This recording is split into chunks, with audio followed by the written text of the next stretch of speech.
తరుగనేది లేకుండా తాకట్టులో ఉన్న బంగారాన్ని విడిపించి కొనబడును. అదే రోజు మార్కెట్ ధరకు కొని అప్పటికప్పుడు డబ్బులు ఇవ్వబడును. And gold buyers. Hi friends, welcome to my channel. పిల్లల చేత కోర్టులో కేసు పెట్టించింది కోటయ్య అని తెలుసుకొని షాక్ అయిన విష్ణు వరలక్ష్మి. నిజంగానే కోటయ్య పిల్లల చేత కోర్టులో విష్ణు వరలక్ష్మి మీద కేసు పెట్టించాడా? అసలు ఇదంతా ఎలా జరగబోతుంది అనేది ఈ వీడియోలో తెలుసుకుందాం. వరలక్ష్మి అయితే విష్ణుని అరెస్టు చేయించైనా సరే వైష్ణవిని తన సొంతం చేసుకోవాలని చెప్తూ ఉంటుంది. చట్ట ప్రకారం నా బిడ్డని నా నుంచి దూరం చేస్తే ఆయన్ని నేను జైల్లో పెట్టించుక తప్పదు అని అనేసరికి అప్పుడు ఇక వెన్నెల భయపడిపోయి, ఇదేంటి ఎప్పటికైనా వైష్ణవి కలుస్తుందని, అమ్మ నాన్నతో కలిసి ఉండాలని మేమనుకుంటే నాన్నని అమ్మ అరెస్టు చేయిస్తానని నాన్న మీద అంత ద్వేషం ఎందుకు పెంచుకుంది? ఇప్పుడు ఈ విషయాన్ని వెంటనే నేను వైష్ణవికి చెప్పాలి. ఎలా చెప్పాలి? ఎవ్వరూ కూడా నాకు ఫోన్ ఇవ్వరు, నిజం తెలిసిపోయింది కదా అందుకే అని వెన్నెల అయితే లోపలే బాధపడుతూ తన మనసులో అనుకుంటూ ఉంటుంది. మరొక పక్క ఇక విష్ణు అయితే అంటూ ఉంటాడు అజయ్తో, నా బిడ్డని నా నుంచి దూరం చేయడం ఆ వరలక్ష్మి వల్ల కాదు, డబ్బును ఉపయోగించైనా సరే వెన్నెలని నా దగ్గరికి తెచ్చుకొని వెన్నెల వైష్ణవిని తీసుకొని అమెరికా వెళ్ళిపోతాను. ఇక అమెరికా వెళ్ళిపోతే అది అక్కడికి వచ్చే సాహసం అస్సలు కూడా చెయ్యలేదు, దానికంత స్తోమత కూడా లేదు. అప్పుడు ఒంటరిగా ఇండియాలోనే ఉంటుంది, ఇక అమెరికాలోనే ఉండిపోయి నా పిల్లల్ని అక్కడే పెద్ద చేస్తాను అని అంటూ ఉంటాడు విష్ణు. అయితే నాన్నేంటి ఇలా మాట్లాడుతున్నాడు? అమ్మ నన్ను విడదీసేసి నన్ను వెన్నెలని అమెరికాకి తీసుకువెళ్తే ఇక్కడ అమ్మ ఒంటరిదైపోతుంది, అమ్మకి ఎవ్వరూ కూడా ఉండరు, నాన్నెందుకు ఇలా ఆలోచిస్తున్నాడో అని వైష్ణవి కూడా చాలా బాధపడుతూ ఉంటుంది. తర్వాత ఇక ధర అయితే ఇంట్లో పని మనుషులను మార్చేయడంతో ఇంటి పనంతా కూడా ధరే చేస్తూ ఉంటుంది. అప్పుడే ధర తల్లి అయితే ధరాకి కాల్ చేస్తుంది.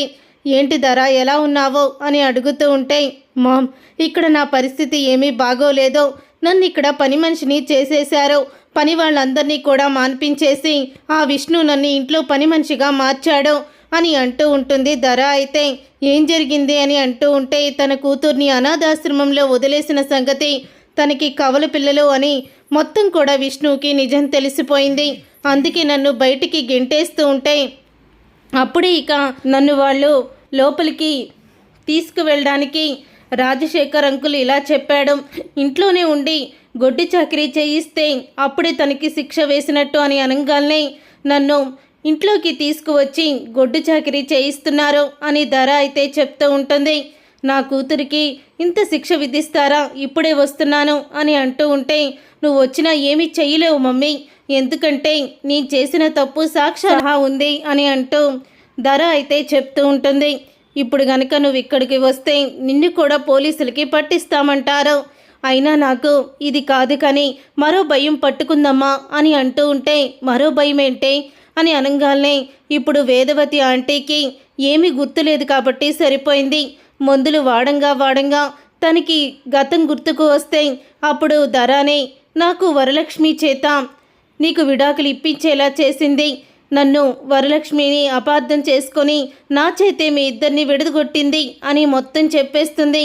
అంతేకాదు పెళ్లిలో తల మీద కొట్టింది కూడా నేనేనని నిజం చెప్పేసిందనుకో, కూతుర్ని అనాథాశ్రమంలో వదిలినందుకే నన్ను చంపేబోయాడు, తన తల్లికి చంపడానికి ప్రయత్నించిన నన్ను ఇంకేం చేస్తాడో చూడు అని అంటూ ఉంటుంది. ధర అయితే మరి ఈ సమస్య నుంచి ఎలా గట్టెక్కాలి అని అంటూ ఉంటుంది. ధర తల్లి నేను అదే ఆలోచిస్తున్నానమ్మా అని ఇద్దరు కూడా అలా మాట్లాడుకుంటూ ఉంటారు.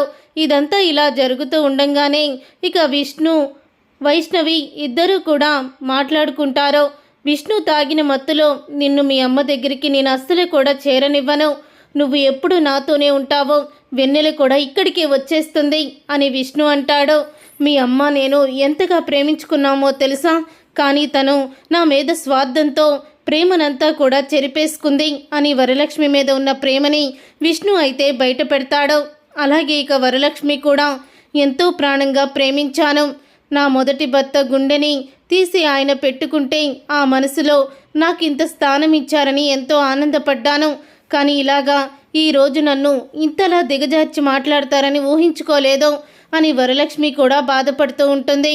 అప్పుడు ఇక వెన్నెల వైష్ణవి ఇద్దరు ఒకరికొకరు ఫోన్ చేసుకుంటారు. ఫోన్ చేసుకున్న తర్వాత వెన్నెల ఇక్కడ పరిస్థితి ఏమీ బాలేదు, నాన్న పూర్తిగా అమ్మని దూరం చేసే పనిలోనే ఉన్నారు అని అంటూ వైష్ణవి వెన్నెల ఇద్దరు కూడా మాట్లాడుకుంటూ ఉంటారు. అప్పుడు ఇక వెన్నెల అయితే అంటూ ఉంటుంది, మన ఇద్దరం అమ్మా నాన్నని కలపాలని ఎంతో ప్రయత్నించాము, కానీ మన ఇద్దరిని విడదీసి వాళ్ళిద్దరూ విడిపోయి ఇక మనం ఏం సంతోషంగా ఉంటామో, అందుకని నేను ఒక నిర్ణయానికి వచ్చాను. మా తాతయ్య కోటయ్య ఉన్నారు, ఆయన దగ్గరికి వెళ్ళిపోదాము అని అంటూ ఉంటే, ఏంటి తాతయ్య కోటయ్య ఎవరు అతను అని అంటూ ఉంటుంది వైష్ణవి.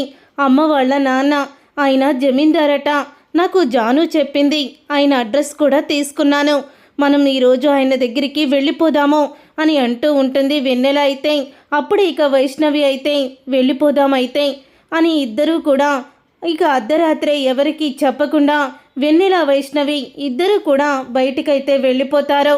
వెళ్ళిపోయిన తర్వాత కోటయ్యనైతే కలుస్తారు.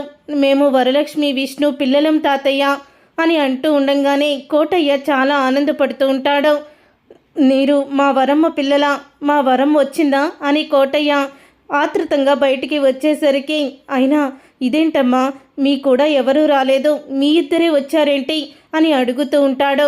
అప్పుడు ఈ పిల్లలు ఏడుస్తూ కోటయ్యని పట్టుకొని, అమ్మా నాన్న విడిపోయి మమ్మల్ని పంచేసుకున్నారు తాతయ్య, ఇప్పుడు మా ఇద్దరిని కూడా ఎవరొకళ్ళు దగ్గర ఉంచుకొని వాళ్ళిద్దరూ విడిపోవాలని చూస్తున్నారు అని జరిగిందంతా చెప్తారు పిల్లలైతే.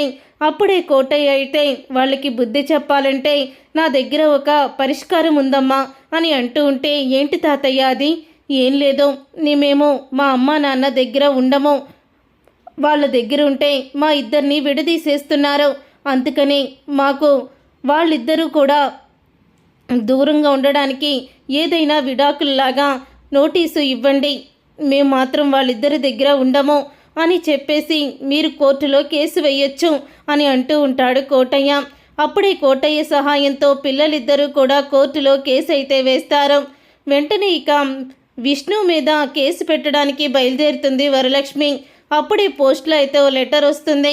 పోస్ట్లో వచ్చిన లెటర్ని చూసి, ఏంటమ్మా లెటరు అని అడుగుతూ ఉంటుంది. వరలక్ష్మి తల్లి అయితే, కోర్టు నోటీసులు పంపించారమ్మా అని అనగానే, ఎవరు విష్ణునా అని అంటూ ఉంటుంది. విష్ణు కాదో, ఆయన కాదో, వెన్నెల వైష్ణవి ఇద్దరు కూడా మా అమ్మ నాన్న కలిసి ఉంటేనే మేము వాళ్ళిద్దరి దగ్గర ఉంటాము, లేకపోతే అనాథల్లా బతుకుతాము అని కోర్టు నోటీసులు పంపించారు అని వరలక్ష్మి అయితే చెప్తుంది. అలాగే అక్కడ కూడా ఇక విష్ణుకి కూడా కోర్టు నోటీసులు వెళ్తాయి. కోర్టు నోటీసులు వెళ్ళిన తర్వాత విష్ణు వాటిని చూసి ఆశ్చర్యపోతూ షాక్ అయిపోతూ ఉంటాడు. చూసారుగా ఫ్రెండ్స్, మరి కోటయ్య రాకతో విష్ణు వరలక్ష్మి ఒక్కటి కాబోతారా? పిల్లలిద్దరూ వేసిన ప్లాన్తో అమ్మా నాన్నని పిల్లలు ఒకటి చేసి సంతోషంగా ఉంటారా అనేది రాబోయే కథలో తెలుసుకుందాం. ఈ వీడియో కనుక మీకు నచ్చినట్లయితే లైక్ చేయండి, షేర్ చేయండి, కామెంట్ చేయండి. వంటలెక్క సీరియల్ అప్కమింగ్ ఎపిసోడ్స్ని టీవీలో కన్నా ముందుగా చూడాలనుకుంటున్నారా? అయితే వెంటనే ఛానల్ని సబ్స్క్రైబ్ చేసుకొని పక్కనే ఉన్న గంట సింబల్పై ఆల్ అని క్లిక్ చేయండి. అప్పుడు మేము పెట్టే ప్రతి వీడియో మీరు మిస్ కాకుండా చూసేయవచ్చు.